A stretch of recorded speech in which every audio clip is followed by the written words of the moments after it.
আবারও স্বাগত, দেখছেন বিজনেস টুডে।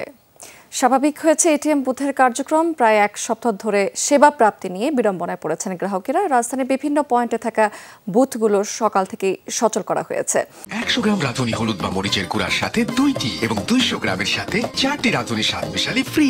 পুলিশের কর্মবিরতির কারণে বুথে টাকা পাঠানো থেকে বিরত থাকে দায়িত্বপ্রাপ্ত প্রতিষ্ঠানগুলো। অর্থ সংকটে বন্ধ হয়ে যায় সারা দেশের বেশিরভাগ বুথ। কিছু কিছু এটিএমে টাকা পাওয়া গেলেও প্রত্যাশিত পরিমাণ উত্তোলন করতে পারেনি গ্রাহকেরা। গতকাল থেকেই বুথে টাকা পাঠানোর কার্যক্রম শুরু হয়। নিরাপত্তা কর্মীরা জানিয়েছেন যে গ্রাহকরা এখন স্বস্তিতে প্রত্যাশিত পরিমাণ অর্থ তুলতে পারছেন। দর্শক, এ বিষয়ে আরও বিস্তারিত তথ্য জানতে আমরা এখন চলে যাব রাজধানীর মতিঝিলে। সেখান থেকে যুক্ত আছেন আমাদের সহকর্মী আলমগীর হোসেন। আলমগীর, সেবা নিয়ে গ্রাহকরা আসলে এখন নিশ্চয়ই কিছুটা স্বস্তিতে রয়েছেন।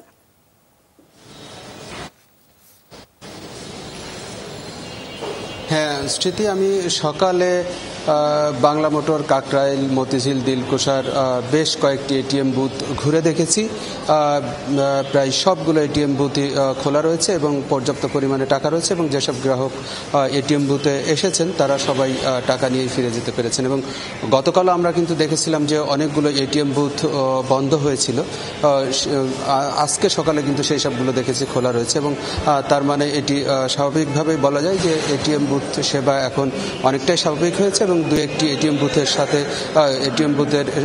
সাথে যেসব কর্মকর্তারা সম্পৃক্ত রয়েছে তাদের সাথে আমরা কথা বলেছি। তারা যেটি জানিয়েছেন যে এই যে বেশ কিছুদিন আগে অস্থিরতার কারণে কিংবা আইন শৃঙ্খলা রক্ষাকারী বাহিনী মাঠে না থাকায় তারা আসলে এটিএম বুথগুলোতে টাকা রিফিল করতে পারছিলেন না, যে কারণে আসলে এটিএম বুথগুলো বাধ্য হয়ে বন্ধ করে রাখা হয়েছিল। কিন্তু গতকাল থেকে আসলে সব এটিএম বুথে টাকা রিফিল করা হয়েছে এবং সবগুলোই প্রায় সচল রয়েছে।